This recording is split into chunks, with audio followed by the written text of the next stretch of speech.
Loose women viewers have shared their outrage following reports Prince Harry personally asked for a wreath to be laid at the Cenotaph on his behalf on Remembrance Sunday. The Duke of Sussex, 36, who now lives in the US with his wife Meghan Markle, and their son Archie, 1, after stepping back from royal duties in March, is thought to have been deeply saddened after palace aides refused to grant his request. Some viewers suggested Prince Harry couldn't have it both ways and didn't deserve a wreath to be placed alongside those from the other royal family members since he no longer represented any of the British armed forces. However, Loose Women panellists Brenda Edwards and Kel Bryan both said the palace should have allowed the prince's request, especially because he spent 10 years serving the military. The Queen was not thought to have been informed of the request or its refusal, The Times said, and Prince Harry instead placed his own wreath in Los Angeles, alongside the Duchess of Sussex. Scroll down for video. Some viewers suggested Prince Harry no longer had any right to place a wreath during Remembrance Sunday. One person wrote, "Prince Harry can't pick and choose, either he's a royal in the limelight and carries out royal duties or he's not." Another said, "He chose to leave the family and the country. You can't leave but still want the bits you like to continue." No other movie producers have wreaths at Cenotaph. What makes this movie maker any different now he's chosen civil life? A third added, "Lots of people served in the forces that couldn't lay wreaths. What makes an ex-royal special?" However, a poll on Loose Women found nearly 51% of viewers thought the palace was petty to refuse the request. Agreeing, one person wrote, "Prince Harry is the only royal, other than the Queen, who has the right to be at Cenotaph because he's the only veteran who has seen frontline service." Loose Women panelist Kel agreed, saying, "I think this is a real shame when it's something so meaningful as Remembrance Day and we know what it actually stands for.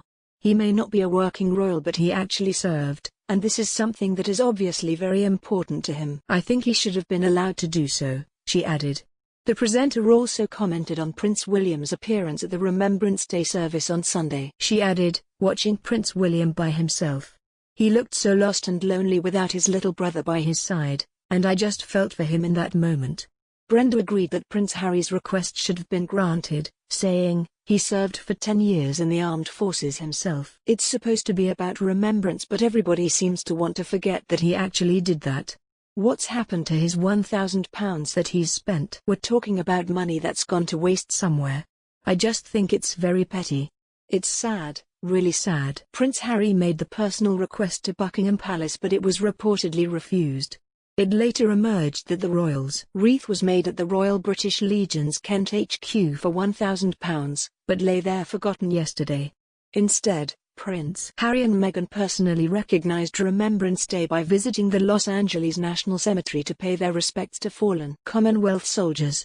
The Duke and Duchess of Sussex laid flowers they had picked from their own garden at 2 graves, one for those who had served in the Royal Australian Air Force and one for soldiers from the Royal Canadian Artillery. They also placed a wreath at an obelisk in the cemetery that features a plaque inscribed in memory of the men who offered their lives in defense of their country. The couple laid flowers in memory of the Ronald William Scott, a leading aircraftman in the Royal Australian Air Force who died in the Second World War, aged just 22.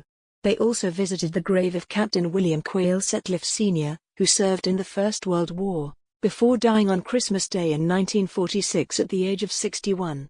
He served with the Royal Canadian Artillery.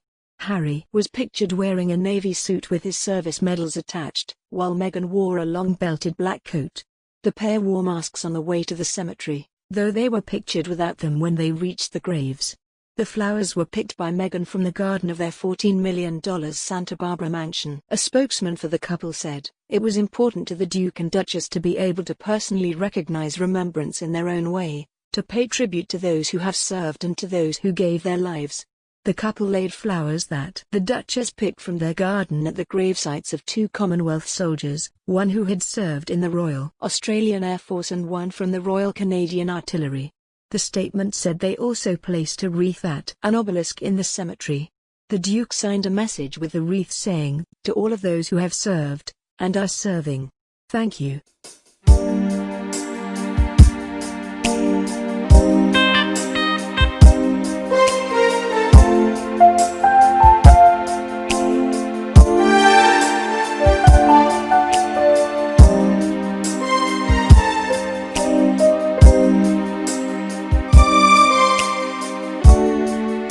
Bye.